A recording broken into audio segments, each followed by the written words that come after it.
Alors dans cette vidéo, je vais rajouter un complément d'information sur un sujet très important qui est comment est-ce que l'on fait pour mettre une clé unique dans une liste.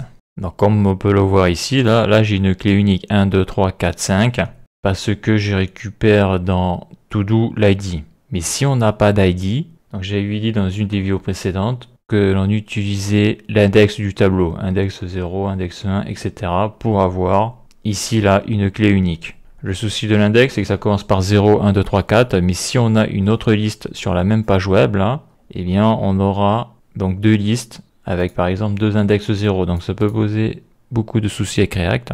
Donc j'ai découvert il n'y a pas longtemps, il existe un package sur NPM qui permet de créer un ID unique. Donc c'est ce que l'on va voir dans cette vidéo là, parce que à partir du moment où tu as besoin d'un ID unique et que tu en as pas, parce que pour avoir un ID unique, il faut aller chercher des données sur une base de données qui gère pour chaque élément un ID unique. Et donc, on a le package UUID. On voit qu'il a été téléchargé ces 7 derniers jours 42 millions de fois, donc il est extrêmement utilisé. 42 millions de téléchargements en 7 jours. Donc pour l'installer, c'est npm install UUID. Donc là, je vais le faire. Donc CTRL U accent. Là, j'ouvre un terminal. Là, je fais CTRL V, npm install UUID, entrée. Le paquet s'installe. D'ailleurs, je vais aller le voir sur le package.json. Donc, on voit qu'il est apparu ici, c'est le 8.3.2.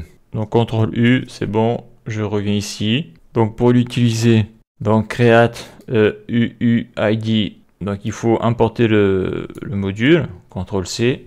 Donc, je vais mettre ici, là. Je mets là CTRL V. Donc là, j'ai importé la bibliothèque. Donc, V4. As UUDV4. Donc là, je change son nom, là, avec l'alias ici, là, ok. Et donc après, pour l'utiliser, il suffit juste de l'appeler. Que son nom, c'est V4.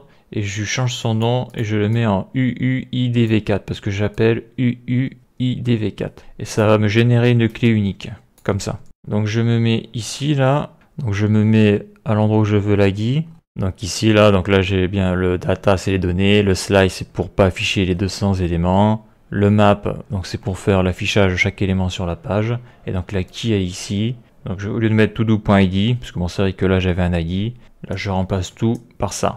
UUIDV4.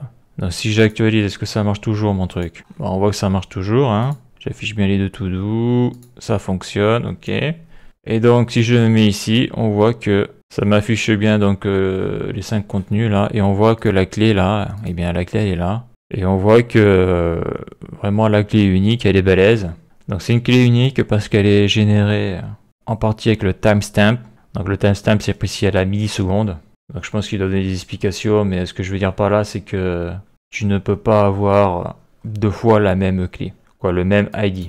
Donc après, si tu veux savoir comment ça marche exactement dans le détail, il faut aller gratter un petit peu. En tout cas, on voit que c'est extrêmement utilisé, hein, donc c'est normal que ça soit extrêmement utilisé parce que on a toujours besoin d'un ID pour identifier les éléments. Et un ID, c'est un identifiant qui est unique. Donc voilà pour cette vidéo, la suite dans le prochain épisode.